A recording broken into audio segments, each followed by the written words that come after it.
Hello everybody, it's me, WalterTheGermanyBall. I am back with console conversations, and yes, I am putting together another video. You might be wondering, why is there no intro in this one or the last one? I actually am thinking about making a new intro.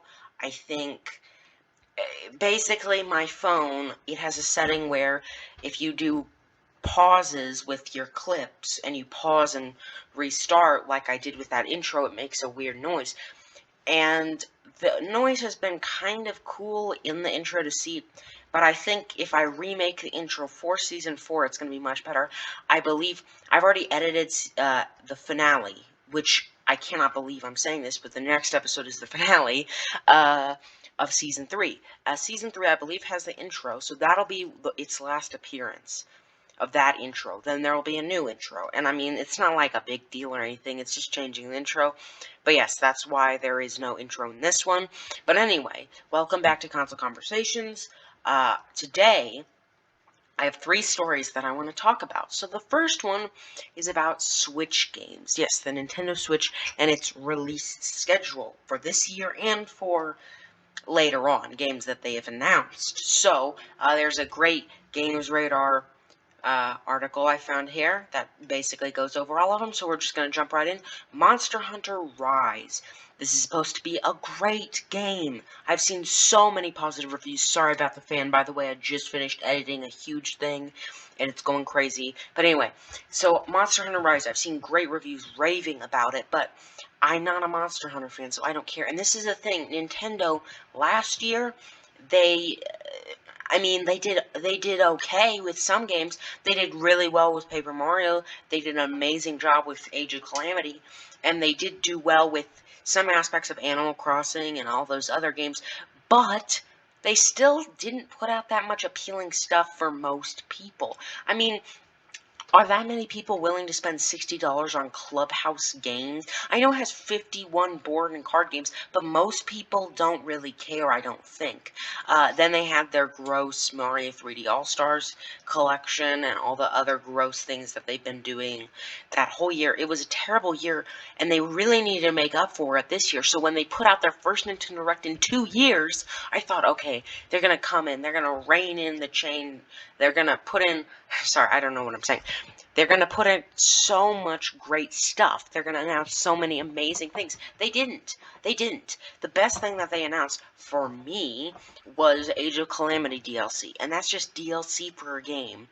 They announced Splatoon 3, which I am excited for, but that's not even coming out this year. So it's like, what the heck, guys? Why even have a Direct at that point? Why not just wait until you can put out tons of amazing announcements? But yes, this game came out a few days ago. I've been seeing great reviews, but I don't really care. And they need to appeal to a broader audience. They need to appeal to me, because this segment's about why I don't like the release schedule. If you like it, great. I'm happy for you. I don't. This is me describing my personal reasons why. Then we have new Pokemon Snap, which comes out on the same day as Returnal, a game I thought I might review, but then I was like, it's a new IP, looks pretty hard. I'm not very good at video games, so I should probably wait till the price drops a lot, because I'd rather, spend my money on Ratchet & Clank or something else that I know, and I know I'm going to enjoy it. But yes, this comes out on the same day, and it's full price. I mean, it's not $70, it's $60. But Returnal is a brand new next gen game. This is a remake of a 20-year-old game that's likely going to be like 4 hours long. I mean, do you really think this thing is going to be super replayable? No, not at all. I don't think so. So this is most likely going to be a very short game. It's a remake. It's a very short game of a remake from 20 years of a game from 20 years ago that is good, but no, you shouldn't spend $60 on it, no matter who you are. I don't think you should. I'm a die-hard Pokemon fan. I love almost every one of their games, but recently, the last good Pokemon thing was Crown Tundra, which, don't get me wrong, that wasn't that long ago, but it was very short. It was just a DLC. The last full game was Sword and Shield, which is good, but they put out so much stuff, and I get they're being pressured. I'm not one of the people who blames Game Freak for, reusing assets, reusing animations. I don't care about that. I just care about the fact that this is made by a different team. I care about the fact that it's not up to snuff with the level of quality they should be putting in for a $60 game. Well, not really quality. It looks very nice, but it's just a remake, and I don't think anyone should spend $60 on this. So that's my point of view. That's why I don't think this one. So I'm going to put a big ol' X right through there. So no to Pokemon Snap either. Then they got Metopia. That comes out in May.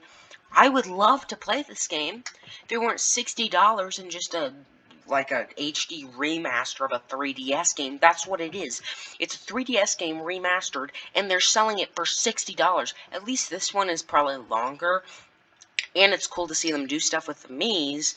But no, I'm not going to spend $60 on this. If it were a $30 or $40 eShop title, oh yeah, I'd be jumping all over that. And it was $40 on the 3DS, so it doesn't make any sense for this to be $60. That's ridiculous. Mario Golf, I don't care. I'm sorry. This is one of the few games that isn't a complete ripoff. It actually looks good. I just don't want to buy it because I don't care about Mario Golf. Then we got Skyward Sword HD. When I first saw this, I was so bewildered by excitement that I didn't realize the fact this is ridiculous. I was getting mad about the 3D All-Stars collection. I should get more mad over this. This is an upscaled Wii game. An upscaled Wii game. Sold for $60. Imagine if they, for the Mario 35th anniversary, imagine if they just took Galaxy, upscaled it, and put it on. That's what this is, basically. Now, they did revamp the controls. That's why I didn't immediately get mad about it, because I was like, oh my god, I'm so happy they revamped the controls. I'm so excited to play that. But then I'm like, no, why? Here it says, it's not a remake, by the way. Enhanced graphics and frame rates, smoother and more intuitive controls. That's a port. That's an updated port.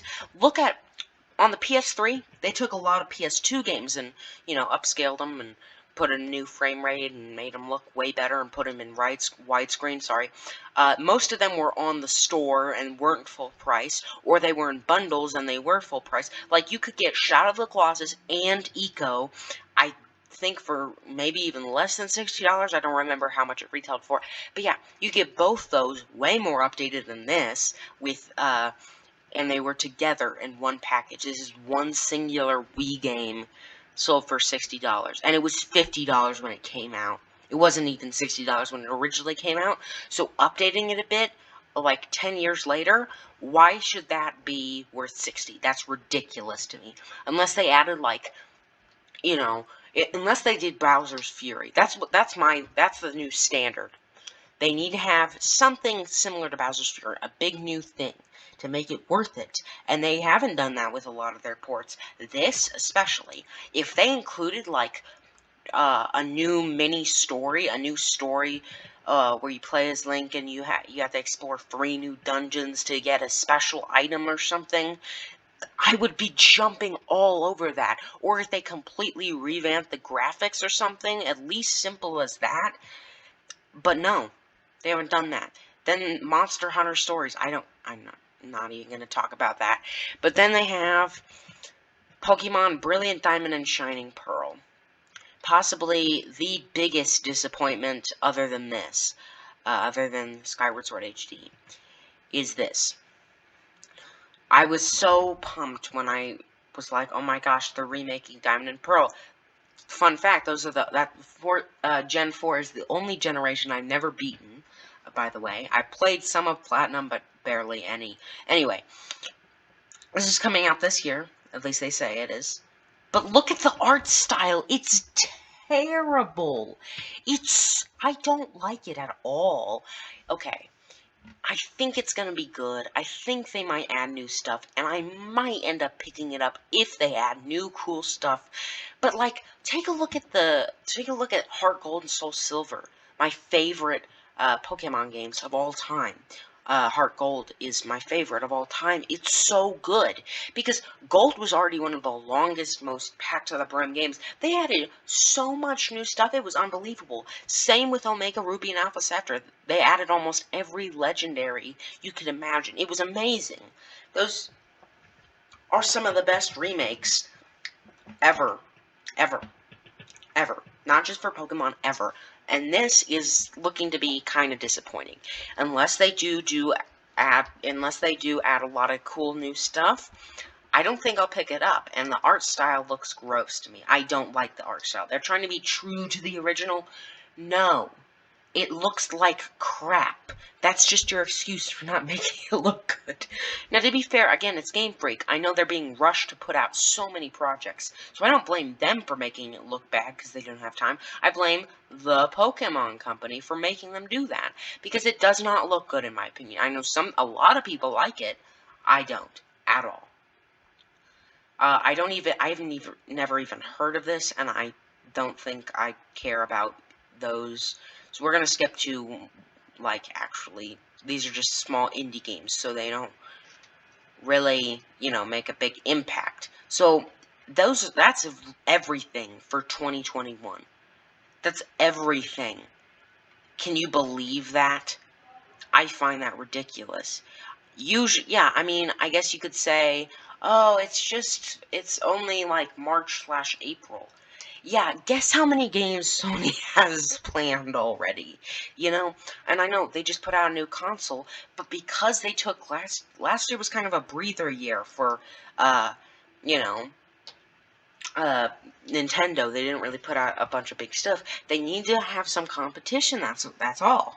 So, Gran Turismo 7, Horizon 2, Oddworld, Soulstorm, Canna Bridge of Spirits, Ratchet & Clank, Returnal, Ragnarok, multiple other smaller indie games that are still exclusives and look good are coming to Sony this year, and that's just confirmed so far. I mean, imagine, they can announce, I'm pretty sure this year they're going to have Last of Us 2 DLC/multiplayer. They might have an Eco remake or a sequel to Order 1886. I mean, I don't think those two are very likely. That's just what I want. But they have so much potential to put out new things. But then, let's look at 2022, what they've announced for that. So they have an open-world Pokemon game, but the frame rate and the art style is...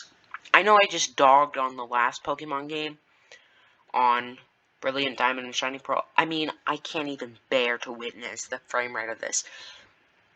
I know it's a work in progress, but... And I actually thought it was the best thing that they showed in their Pokemon Presents for the 25th anniversary. But... come on, guys. You can do better than this. That's really what it is for me. But yeah, and then they have Splatoon 3, which looks good, but it's not coming out this year, so it's like, what do you even have this year then? You have... Let's go back before I go on to my next story. Let's go back. So they have remake that looks bad. They have terrible rip-off port. They have boring golf game. They have terrible rip-off port, a terrible rip-off port, and Monster Hunter game. That's all they have? Come on, guys. Come on. You can do better than that. But yes, so thank you guys so much for watching this segment. I know it was long, but we're going to get into the next one, I assure you. And I'm probably going to try to go a little faster through those last two. So here I am with the second story. Thank you for getting this far. I know that last one was kind of just 13 minutes of me rambling on. But yes, so they're making a Ghost of Tsushima movie. Okay, here's the thing, right? Ghost of Tsushima, I know I gave it a 4 out of 5 when it came out. The more I think about it, the more I'm kind of like... Okay, here's the thing. Gameplay, very fun.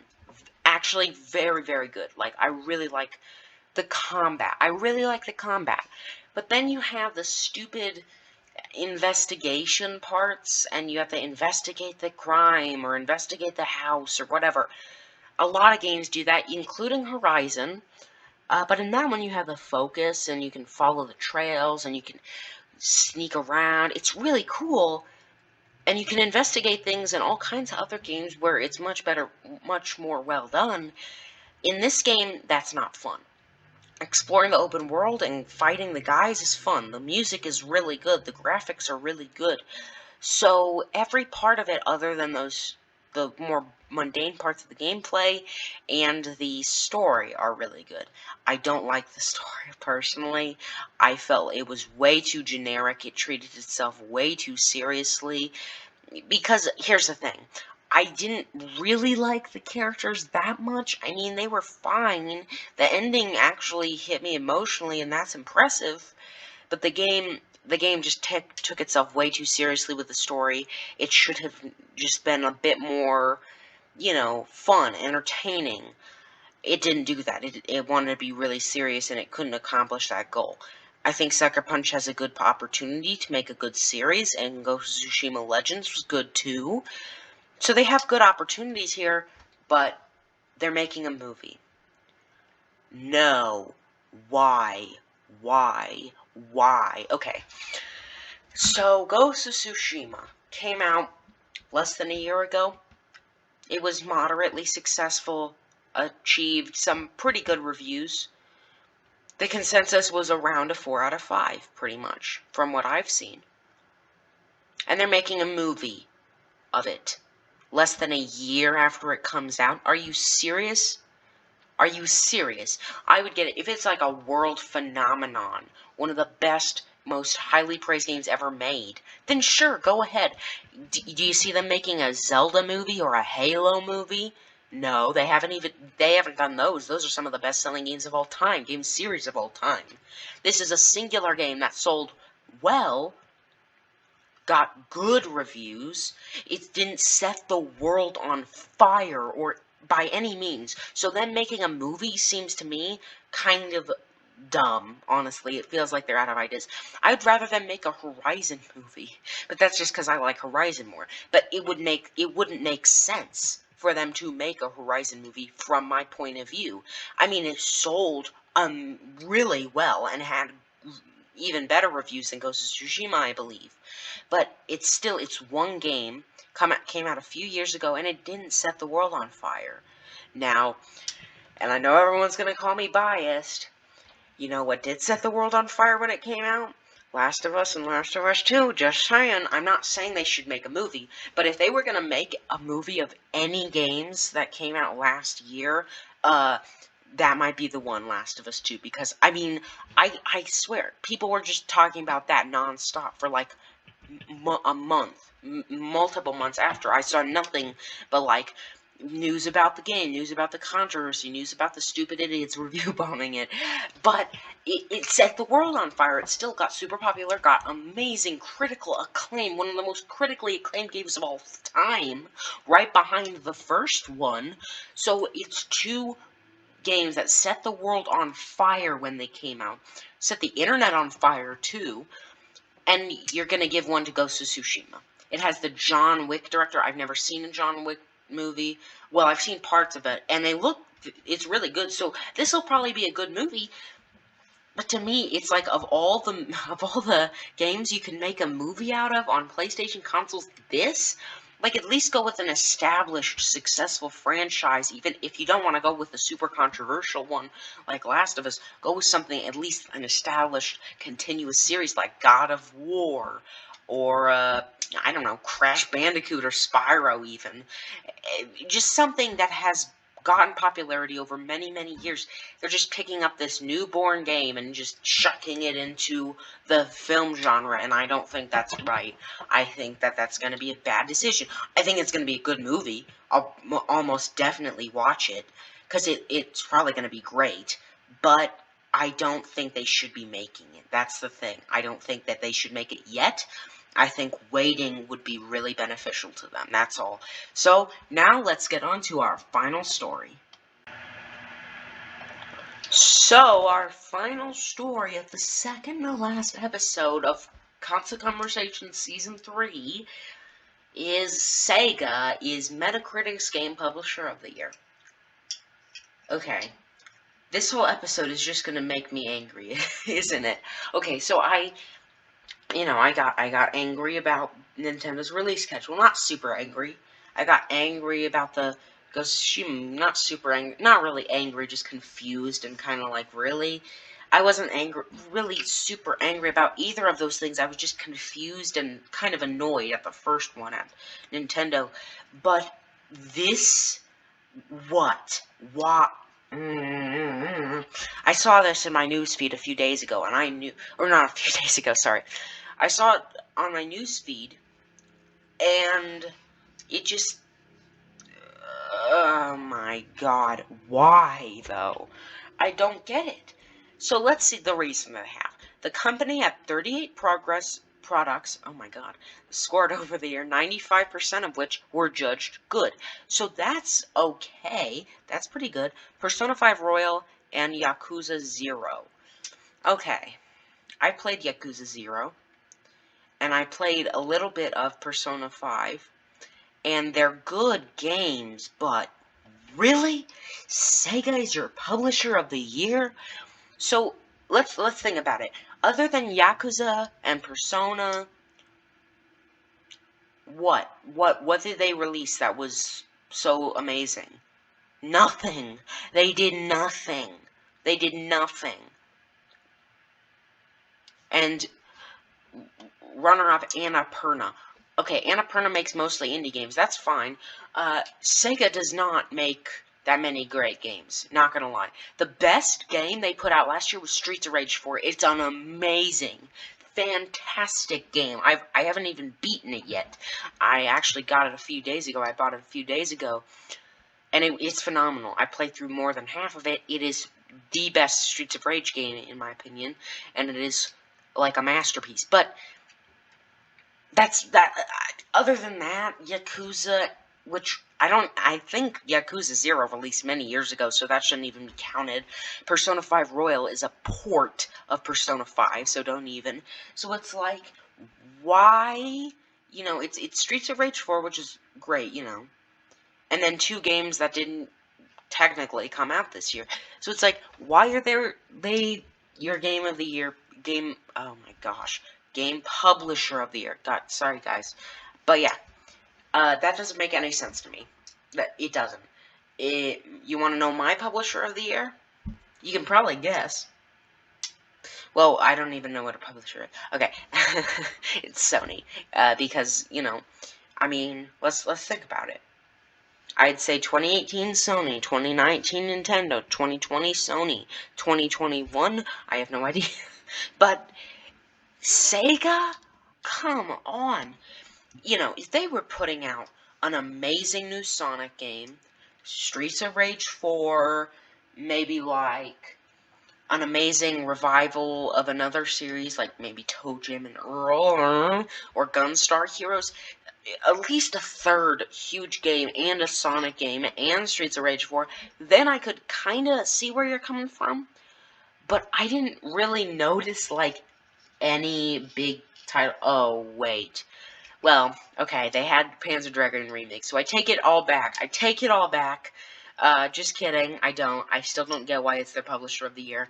They did put out good stuff. But personally, I would say they're probably like in maybe 3rd place. I'll give them 3rd place. I'll be nice. I'll give them 3rd place because they did do a good job. So there you go, Sega.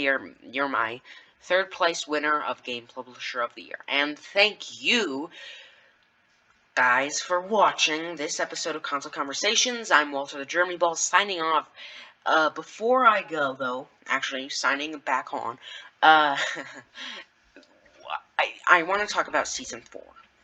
Season 4 is going to be much different, because we don't have set co-hosts. I've decided to make the tough decision to do something crazy and new and interesting.